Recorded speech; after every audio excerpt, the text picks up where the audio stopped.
because I will say for this episode, what I did like, I like the structure of it. I love the narrative. I did actually think that, like, everything that about the witches and the Jedi was very, very interesting. But I was like, the flashback episode almost seemed like it came a little too early for me because it almost cut a lot of the mystery out, where I think it was teased that these 4 Jedi basically had done something corrupt on this planet, and maybe May definitely does have a point about going after them. But after this episode, I'm like, this is still a mystery show where the central mystery to me has mostly kind of been, like, we know the Jedi probably did that shit. We probably know May, if she's not innocent, at least isn't that guilty. And even whoever the Sith person is, I'm looking around where I'm like, if the Sith person is a new character, that'd be wild. So it's someone on the board. And I'm like, who would you cast as a Sith person who has the gravitas? And that's why I went to Carrie-Anne Moss. Where I'm like, because it's the trick of a pilot episode being like, you killed Trinity in the first episode. And then every single time they show Indara, there's like this little sinister edge to it. So I'm like, the mystery of this all isn't really as The only thing, as I'd want. the only thing that cuts against her being whoever this mystery dark force user is, dark side force user is that you see her die in the first episode, and this is years and years after. So she essentially would be living a double life between being a Jedi and being a dark force user, and then her apprentice would have essentially had to have killed her. But you remember what Manny Jacinto had mentioned in episode 2, where it's like your master has gone to great lengths to hide his identity from you. Yeah. So they don't even know. That's why I was just like, wait, so May doesn't even know who that is. Who it is. But she's communicating with them after. Wait, so correct. So it couldn't be Indara. So no, because I don't know if Indara is actually dead. Okay.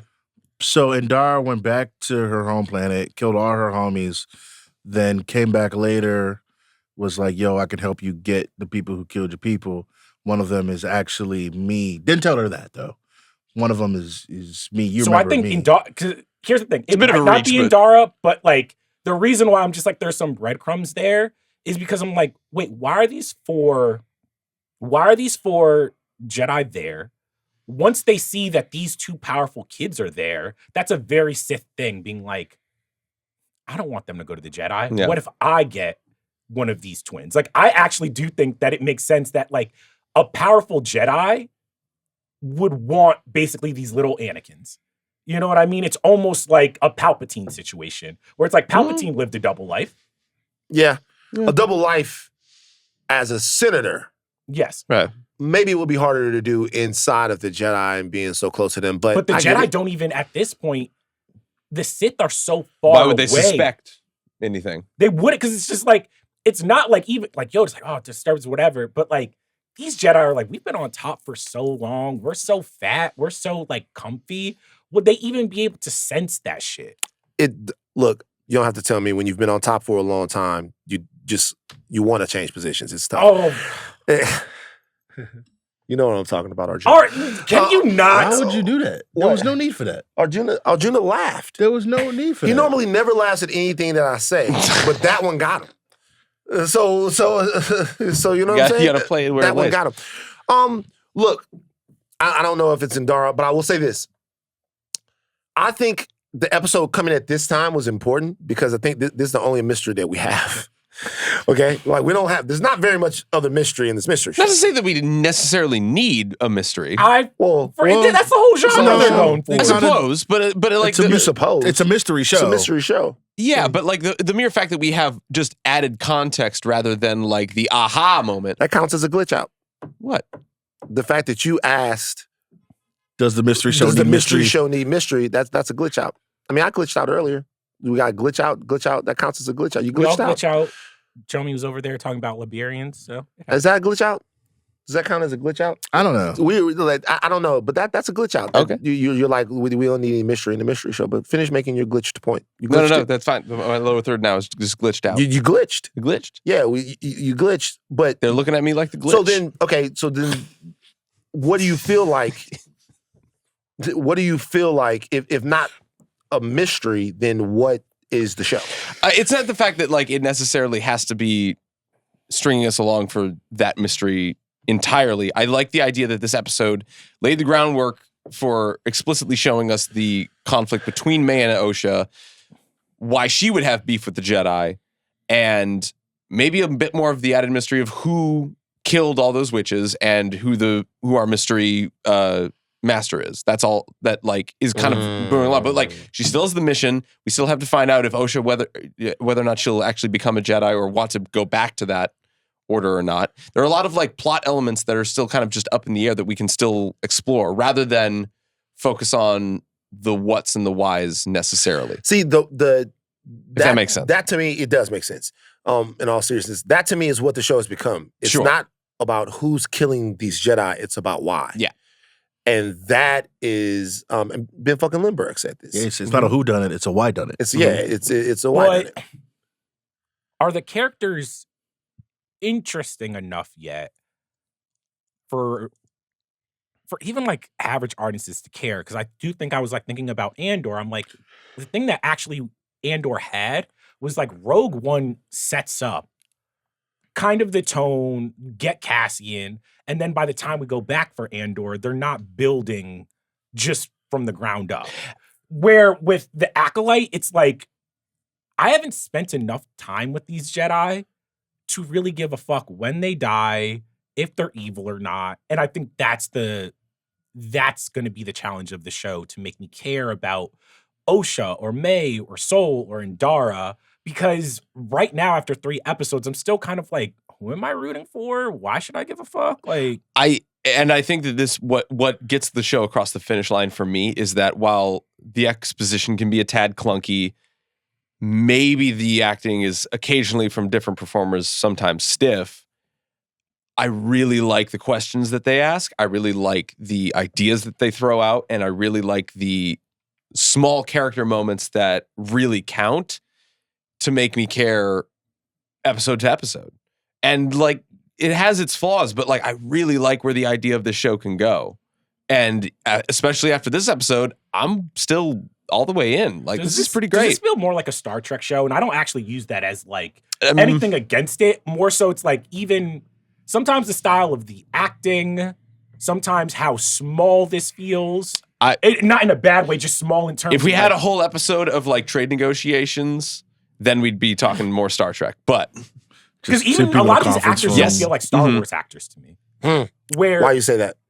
Because I feel like there are certain, to be a good Star Wars actor, you basically have to be very good at like getting through a lot of like heavy exposition and being charming enough to not really make me care. Like Oscar Isaac, even though he didn't have a lot to do, he was very good at that in The Force Awakens, where you're just like, his energy and charisma, like the Han Solo effect. One note character though. True. Yeah, he's I mean, and that's not to diss. I mean, he didn't have a lot to do. But it's like even a lot of these actors, these are all really, really talented, great dramatic actors. But it is funny sometimes watching them have to deliver a bunch of like gobbledygook. And I'm just like, oh, you're almost too talented to get through all of this, which is throwing me, because I'm just like, that's why in a good way, this doesn't necessarily sometimes feel like a Star Wars show. This feels like somebody trying to be like, how can we elevate a Star Wars show and give like the character, who's the actor who plays Sol? Lee Jung-jae. Yeah, like even when I'm not buying all the sciencey shit that he says, his eyes and the way he's talking to Osha and the emotion that he has, I'm just like, oh, this is what's carrying me. So yeah, I think that the Acolyte is ambitious.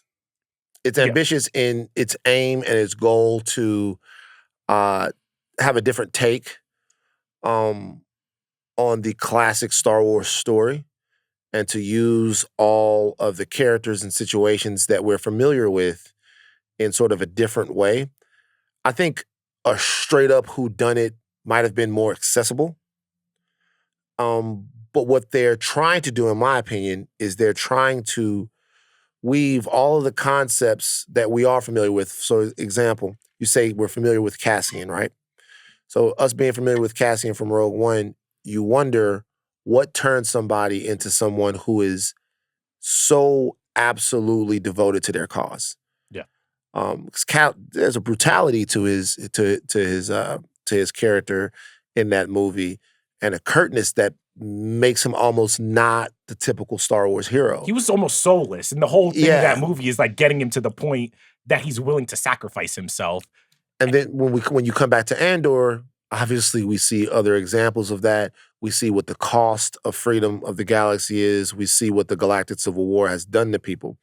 Here, I think the idea of the Jedi, which has been, endlessly played with and toyed with and explored and litigated, but also what harmony means for different people. Does harmony mean being a Jedi? Does it mean leaving the Jedi? Does it mean being a part of a familial witch coven where the Jedi can't get to you?